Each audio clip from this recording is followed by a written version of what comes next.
Good morning student subject PT के अंदर हमने कल शुरुआत की थी।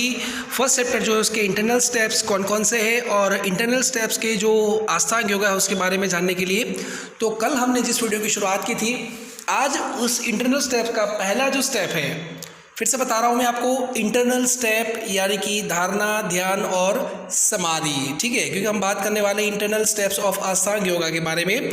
तो उसका पहला जो स्टेप है यानी कि धारणा, ठीक है, कि धारणा क्या है और how can we complete that, हम किस तरह से उसे कंप्लीट कर सकते हैं। क्योंकि सबसे पहले जो 5 स्टेप होते हैं, यम, नियम, आसन, प्राणायाम एंड प्रत्याहार, ठीक है, तो ये एक्सटर्नल है। लेकिन उसके बाद जो इंटरनल की हम बात करने वाले हैं उसमें पहला जो स्टेप है धारणा, क्योंकि धारणा सबसे पहले कंप्लीट करना पड़ता है।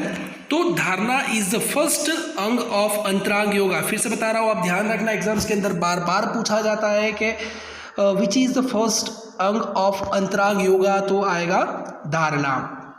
महर्षि पतंजलि हैज सेड इन योग शास्त्र देश बंदिस्त धारणा, यानी कि इसका कहने का मतलब है कि to control the mind in limit of one region is called धारणा। यानी कंट्रोल द माइंड, हम कहते हैं कि मन हमारा बहुत ही सेंसिटिव है, बहुत ही चंचल है, उसे कंट्रोल में रखना बहुत ही डिफिकल्ट है, लेकिन फिर भी we can keep the mind control in our side, हम उसे रख सकते हैं। लेकिन उसके लिए धारणा जो स्टेप्स है उसको फॉलो करना ज़रूरी है।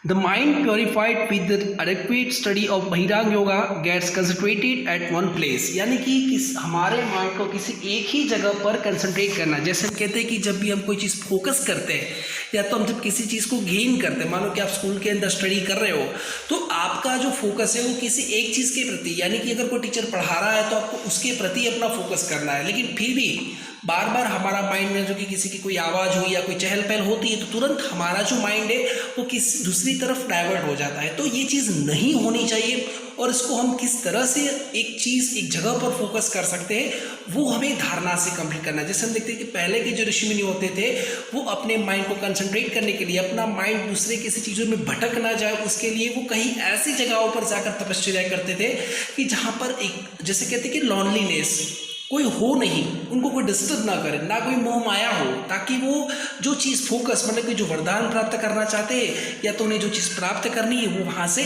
कर सके। इसीलिए वो ऋषि मुनि जो होते थे जंगलों में जाके तप करते थे। तो हम भी यहाँ पर हमारे किसी चीज़ के प्रति अगर हमें फोकस करना है तो हमारा माइंड को एक जगह हमें क्या करना पड़ेगा, कंसंट्रेट करना पड़ेगा। इसके लिए सबसे पहले तो हमें हमारे माइंड को कंट्रोल में लाना होगा। And so it is called धारणा, यानी कि किसी एक ही जगह पर अगर कॉन्सेंट्रेट करना उसे धारणा कहते हैं। क्योंकि धारणा की कई सारी अलग अलग व्यक्तियों ने अलग अलग अपनी डेफिनेशंस कही है। द जनरल मीनिंग ऑफ धारणा इज कंसंट्रेशन। अगर उसका जनरल मीनिंग अगर निकाला जाए धारणा का तो वो है कंसंट्रेशन, यानी कि किसी एक चीज़ के प्रति अपने आप को कंसंट्रेट करना। Sadhana to increase the concentration to the mind is called dharana. साधना, जैसे किसी भी चीज़ के प्रति हम साधना करते हैं, and those who performing the sadhana is we call them the sadhak. जो साधना को परफॉर्म करते हैं जिसे हम साधक कहते हैं, साधु महात्माएं जो साधना करते थे। साधना क्यों करते थे?